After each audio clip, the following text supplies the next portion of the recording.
সোহেল মাসুদ ভাবে বিধি কেমনে হিসাব দিবে,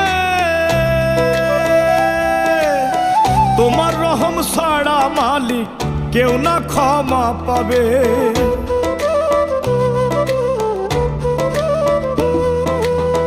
সোহেল মাসুদ ভাবে বিধি কেমনে হিসাব দিবে, তোমার রহম ছাড়া মালিক কেউ না ক্ষমা পাবে।